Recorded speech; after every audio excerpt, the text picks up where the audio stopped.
Well, very exciting to be here this morning. We're just getting a few of our cars prepared, ready to go down to Goodwood. We're in fact doing some filming and preparing a magazine article for one of the cars that we're looking after. In fact, this is a kind of a very unique and special car. It's part of a collection of 4-cam Carreras. In fact, I think this most probably is one of the rarest collection of right-hand drive 4-cams in the world. The car, in fact, is a Porsche 356 Carrera 2. It's one of the 12 right-hand drive examples. This particular car, I believe, was the 4th UK car, originally delivered in Barley Blue. Very special car, fastest 356 road car that Porsche produced. Ran on kind of annular disc brakes, which is a quite unique design that Porsche, who decided not to take the license, decided to build their own and engineer their own calipers. Decided after a year that it wasn't a smart move, and then took a license from Dunlop. One of the neat things about today is we've managed to kind of get in touch with some of the previous owners of the car, dating right back to 1967. A couple of lovely guys, both bought the car in the late 60s, early 70s, and the second owner was a famous cartoonist who actually happened to be a housemate of Nick Fore, who was a factory works driver for AFN back in period. And Nick's actually coming down today to jump in the car again after 40 years, just to see how he remembered the car. So yeah, I suppose we're loading up, ready to go, and we'll see you down at the circuit.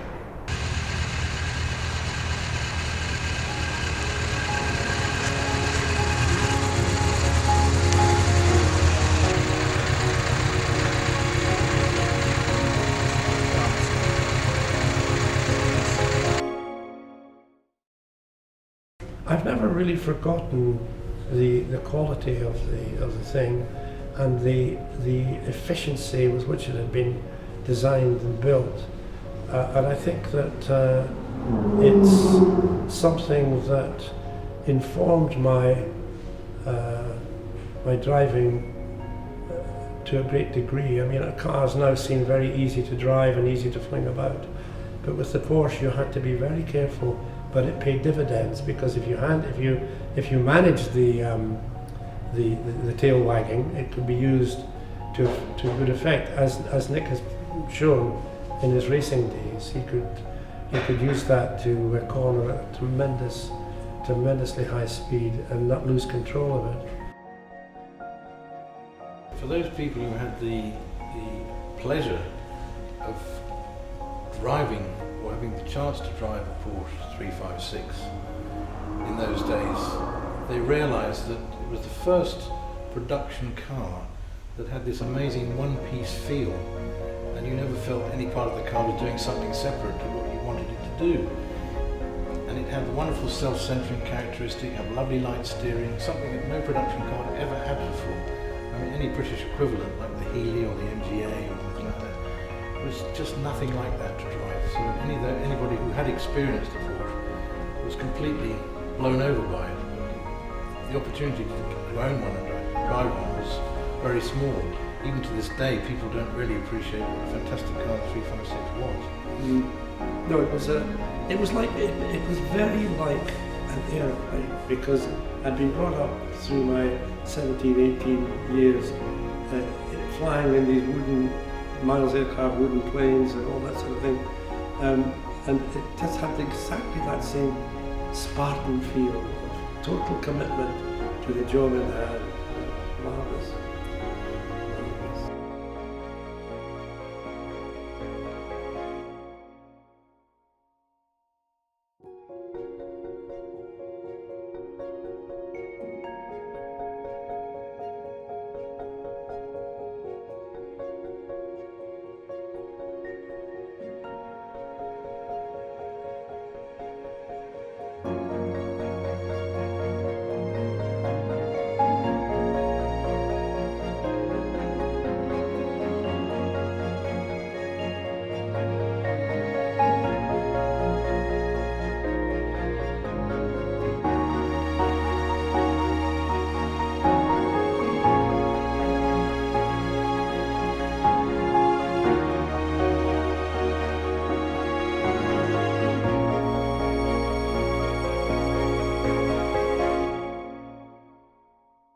My name's Robin Pryor. I'm the third owner of Notch Carrera 2, and a little while back I was looking through the internet and I suddenly saw this picture that I thought was fairly familiar.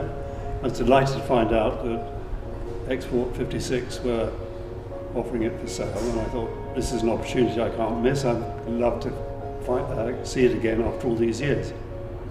I bought the car in 1970 from AFN.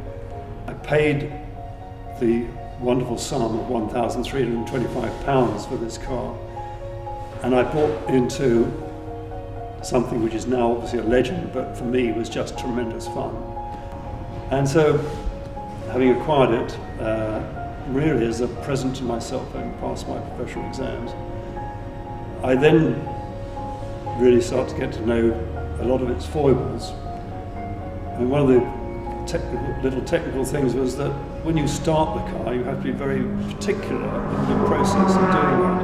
When it's cold, 6 strokes on the throttle, turn the key, and it will fire up quite satisfactorily. When it's warm, 2 strokes, it will fire up.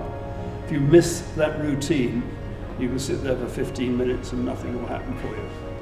So this is a car with character. I can remember having the most wonderful drive, something you couldn't do these days, I don't think, on today's roads, but going from London to Stratford-upon-Avon on a Saturday evening, nothing on the roads. And I think I did the journey in about an hour and 35 minutes, which I think would be difficult to do now, even with motorways, and we're talking about 1970 now. And as I left Woodstock, I picked up an Alfa Romeo, and got on my tail. And he chased me all the way until I stopped for fuel just outside Stratford. He pulled in behind me, and I thought, what's this guy going to do? You know, he's going to take me apart or something. But he showed tremendous interest in the car, and we had sort of quarter of an hour just talking motor cars. It was always a thrill to get into that car. That whole process of firing up the engine and the feeling that you were in something really special.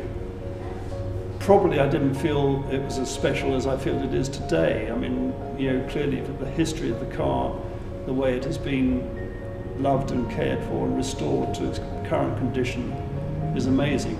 And when I was able to make contact with Export 56, I started going through my files, and I found the driver's manual, which I had probably cheekily retained, and also a copy of the invoice I had from the purchase of the car.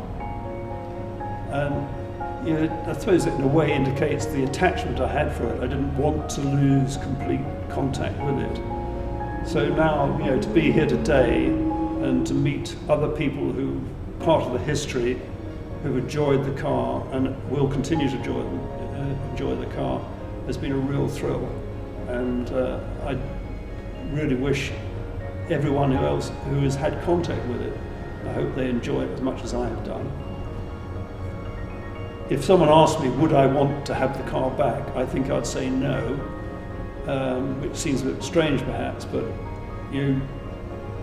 what I'm really talking about is what's in my head, and I don't want to actually change that. I don't want to actually get into the car and find that it's not actually what I think it is. It is what it is in my mind, and it's that enjoyment which I just don't want to risk. And so ownership is not really the point, it's the enjoyment that one has from it. And yes, I'm delighted that it has the provenance and the value that is ascribed to it, but it means nothing really. It just means that it was part of one's great experience with a lovely car.